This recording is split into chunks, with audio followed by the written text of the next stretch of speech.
mention the members of our sex kit squad that are seated at the back. And I don't know what it is that you guys are doing, but I have never heard them so quiet in my life, so I don't know,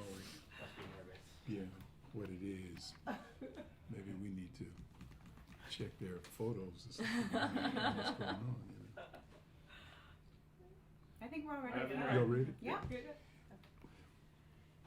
We wanted to announce that the grant that the Fulton County DA's office received in October of last year, a grant in the amount of $1 million that we received from Georgia's Criminal Justice Coordinating Council, that grant has turned out to be very successful.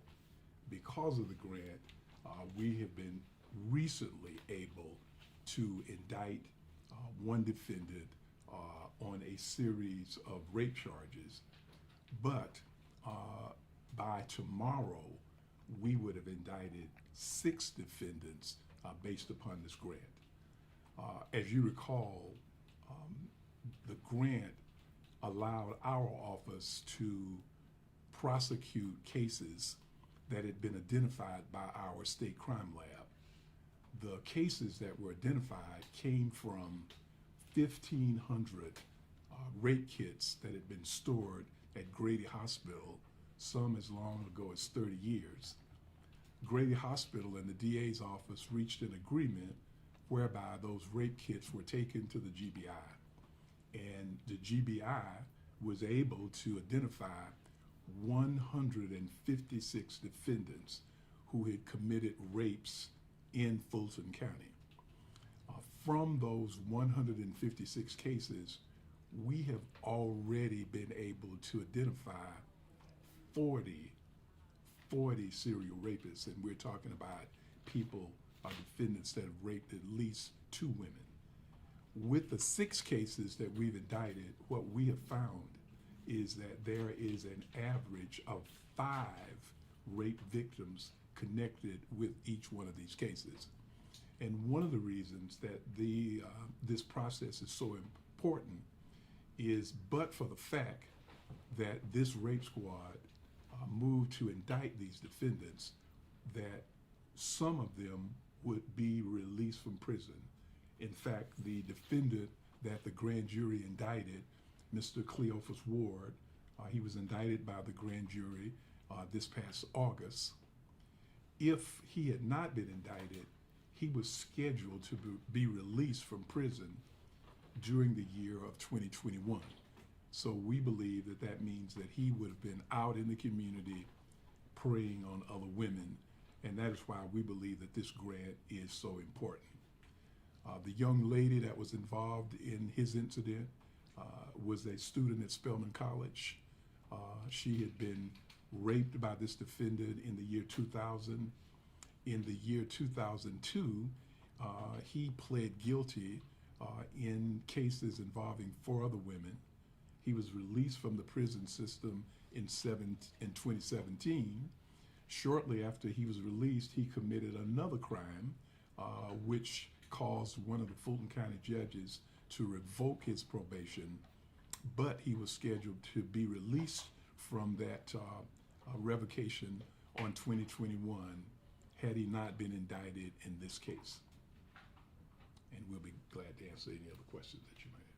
You mentioned 6 indictments. The release sent out, I know, mentioned 3. What are the 3 other indictments, and sort of when were those made, or when will they be announced? We are going to indict 3 of the cases on tomorrow morning. 3 additional cases. We have already indicted 3 others to this point, and I can give you the names of those cases involving those defendants. We will start the trial of one of the defendants, I believe, in the case with the 14 people. And under Shabazz. Yes, and that trial will start. October 22nd. Yeah, October 22nd.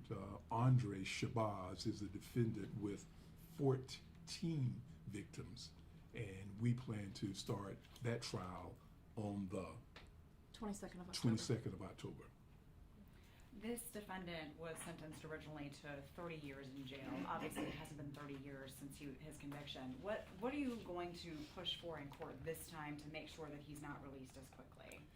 Well, one of the things that is particularly upsetting about this defendant is he is still rather young, and I believe he is right now about 39 years old, and which indicates to us that he still has a very active life of unlawful encounters if he is not incarcerated. So we're going to be asking the court, if he's convicted, to give him a sentence which reflects what he has done, and that would be a life sentence. Still a lot of other potential cases that could move forward. How are you guys prioritizing those, or can you talk about what the timeline might be for some of those other cases to move forward? Well, that's a very good question, because what we've decided to do, I mentioned that we had identified 40 serial rapists. What we are prioritizing are the defendants who will get out of jail soon. Some of those defendants have already been sentenced, and they've got much longer sentences. But there are a group of them who looks like they might get out of jail within a 10 or 15-year range. And so we wanted to make sure that we focused on those cases first. $1 million grant, how long do you foresee this unit being able to stay in place? Well, looks like we'll have enough money to stay intact for about 3 years. But one of the problems that we've encountered is that it is very difficult to locate victims in these cases because, as I mentioned, some of the cases are as old as 30 years. So based upon the effort that we've been involved in to locate those victims, we believe that it's probably going to take at least 7 years to locate all of the witnesses and victims in all 156 cases. So we're going to be going back to CJCC asking them to extend our grant. Do you believe this defendant had more victims that are not listed? If we look at the data that we've received and the profile of these defendants, it gives you the impression that absolutely there are some other women. We're hoping that with your broadcast today, that if there are some women who were assaulted by this defendant, that they will come forward.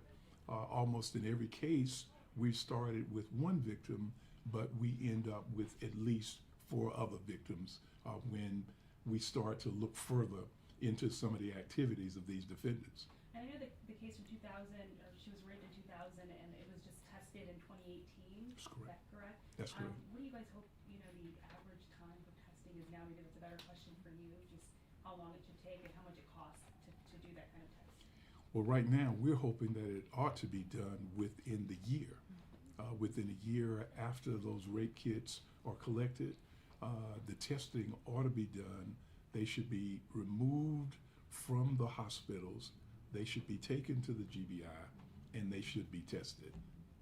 We were just taking a look at some anticipated cuts for the GBI and the forensics unit, and with the technicians and the folks who would be processing all of this.